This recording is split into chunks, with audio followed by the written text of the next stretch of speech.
I can't go down anymore. But you know, like he say, you know, when they ask him for the Germonta fight, they don't wanna get credit for that fight. It's the same for me.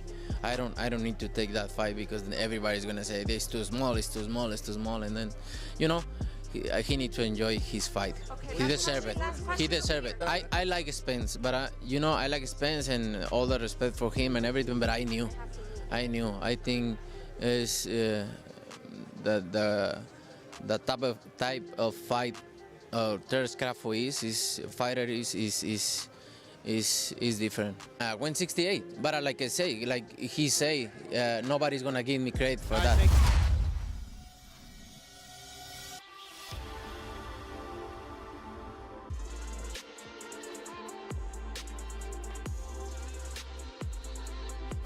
Canelo Alvarez has issued a brutal warning while reacting to the Terence Crawford versus Israil Madrimov fight. After the second round, I think. Oh, nice uppercut from Crawford, his best punch.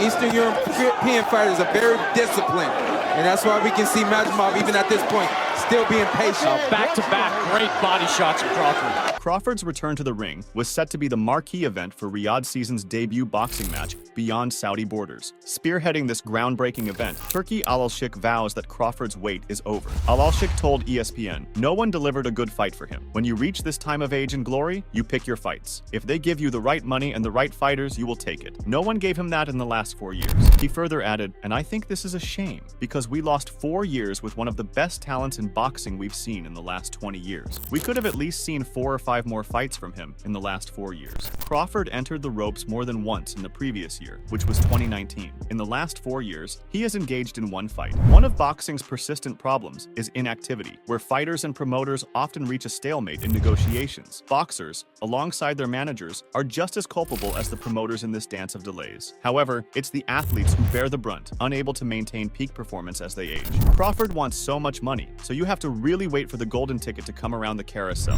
Madrimov's promoter, Eddie Hearn, told ESPN on Wednesday as the fighters held a public workout at the Santa Monica Pier, and that's a problem with a lot of these top fighters. They're on so much money they could only fight once a year. Hearn added, "So sooner or later that's going to catch up with him. He's a big favorite in the fight this week, but you never know. All of a sudden you look a bit rusty. Maybe you get a little bit old. Maybe you go up one division too far, but he's a quality fighter. I mean, pound for pound, #1 in my opinion."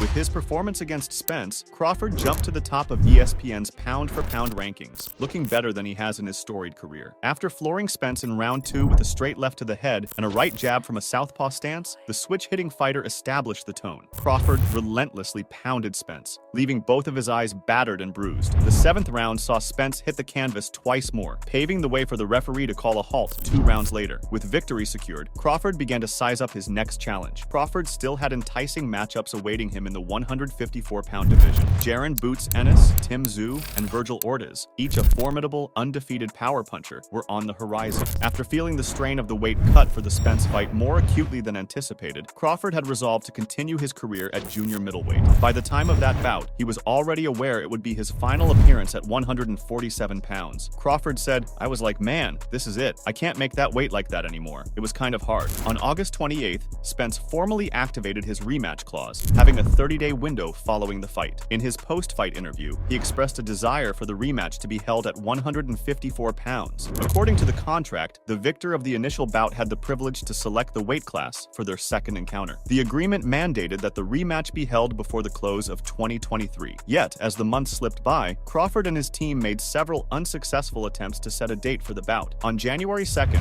Harrison Whitman, attorney for Crawford, sent an email to Spence, who represents Heyman Boxing and works with Tom Brown, the promoter behind PBC events. Crawford was included in the email chain. The letter said that the rematch might be contractually postponed until February 24th, 2024, 210 days after the fight, in the event of an injury. Whitman wrote, "Mr. Crawford is a man of principle and remains open to a rematch with Mr. Spence. To that end, we need to know by the end of this week if Mr. Spence wants the rematch next, and if so, we need to discuss a structure for the rematch immediately." On January 5th, Brown relayed that Spence was eagerly anticipating the rematch. However, Spence would need to wait for medical clearance after undergoing a scheduled procedure the following week. Brown anticipated receiving an update from the doctor within 7 to 10 days. Once we receive word, we'll let you know so we can begin to plan the details for the rematch, Brown wrote. On January 9th, Spence shared a video on social media from a wheelchair, his right eye covered with a bandage, and disclosed that he had just undergone cataract surgery. With an estimated recovery period of around 8 weeks, it was clear he wouldn't be ready to begin training camp until long after the rematch clause had lapsed. Crawford needed to let go. Crawford said, "I was prepared to do the rematch. I don't know if Spence was prepared to do the rematch. Like the contract stated, it didn't happen. It cost me months of my career, and I'm just happy to be getting back in the ring to display my talent, my skills." As Crawford was finally ready to line up a bout beyond the Spence rematch, he found himself grappling with lost time and missed chances to step into the ring again in 2023. Fresh off a career-defining performance that not only earned him tens of millions, but also thrust him into the spotlight of mainstream sports conversation, Crawford was poised for another high-profile clash. There has never been a better opportunity for Crawford to fight twice in a single year. Crawford said, "It definitely was frustrating given the momentum that I had coming off of that fight. Everybody wanted to see me fight. Everybody wanted to see me back in the ring. And you hearing all the things that wasn't true about me and Spence, that I didn't want to fight him at 154, that I was scared, and these are the things that were frustrating.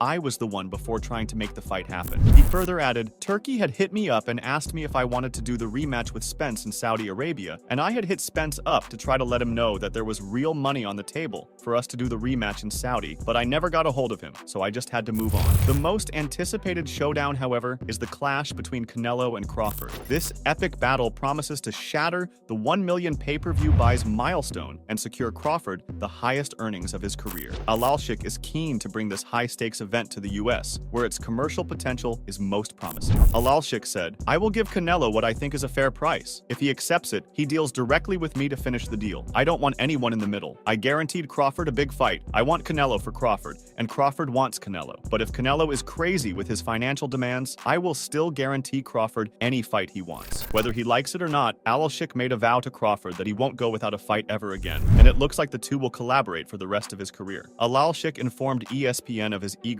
to pair Crawford with Tszyu, the Australian standout and son of Hall of Famer Kostya Tszyu, if a bout with Canelo isn't feasible. Known for his relentless style, Tszyu, despite recent setbacks, faced his last defeat under challenging conditions. Tszyu lost a narrow split decision to Sebastian Fundora in their March title bout, a match marred by a severe cut on his forehead sustained early on. The relentless flow of blood into his eyes severely impaired his vision for the duration of the fight. Crawford is expected to produce at the greatest level, so it's not lost on him. Crawford said, "Why am I the perfect guy for Alalshik's first American fight? Obviously, he sees something in myself that he don't see in other fighters. He viewed me as one of the best fighters in America, as he should. I'm the #1 fighter in the world right now to date, so there's a lot of respect that comes with Turkey and myself. The possibility of facing Canelo is one of the numerous factors putting pressure on Crawford to win spectacularly." Crawford has captured titles in the lightweight, super lightweight, and welterweight divisions. Meanwhile, Alvarez, ranked as ESPN's #5 pound-for-pound boxer, reigns supreme at 168 pounds and has also held belts at 154, 160, and 175 pounds. Alvarez has shrugged off calls for a fight with Crawford, telling Box Azteca in February, "I have nothing to gain and everything to lose. If I beat him, everyone will say he was too small." In just one 154-pound bout, Crawford can't definitively show he's capable of competing against Alvarez, who fights 2 weight classes higher. However, a decisive stoppage victory in his junior middleweight debut would significantly bolster his reputation, demonstrating his power at a higher weight and elevating his status in the boxing world. Hearn said, "I've found that promotionally. Once you showcase his real personality, which is actually a great personality, he's a winner. He's funny. He's driven. He's a good family man. He should really be an American superstar, I think, because I think he's a generational great." He further added, "When you're talking about Sugar Ray Leonard and Marvelous Marvin Hagler, he's as good as those guys in my opinion. But people sort of gave up on him promotionally, and then I don't think he really is out there trying to drive his profile. I think he's just thinking, I'm 36 years old, I've got a few more big fights, keep paying me the money, and I'm happy being quiet in Omaha." If Canelo isn't keen, Crawford has other compelling matchups on the horizon. One option is Sebastian Fundora, the 6'5", 1/2 powerhouse, who shocked Tszyu in March to claim the junior middleweight crown. Another possibility is Ortiz, the knockout artist who is set to face Serhiy Bohachuk on August 10th. Additionally, Tszyu himself is slated to make his comeback on September 22nd in Australia. Fight fans have eagerly eagerly awaited the showdown between Philadelphia's own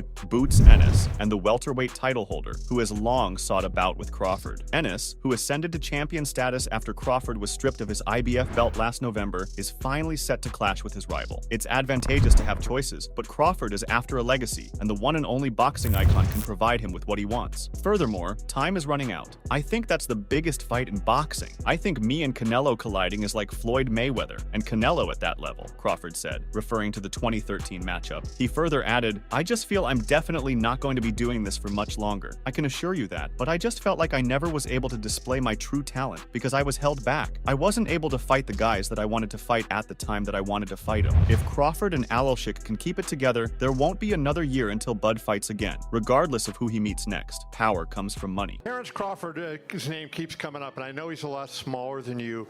Is that a fight that you would ever consider under any circumstance?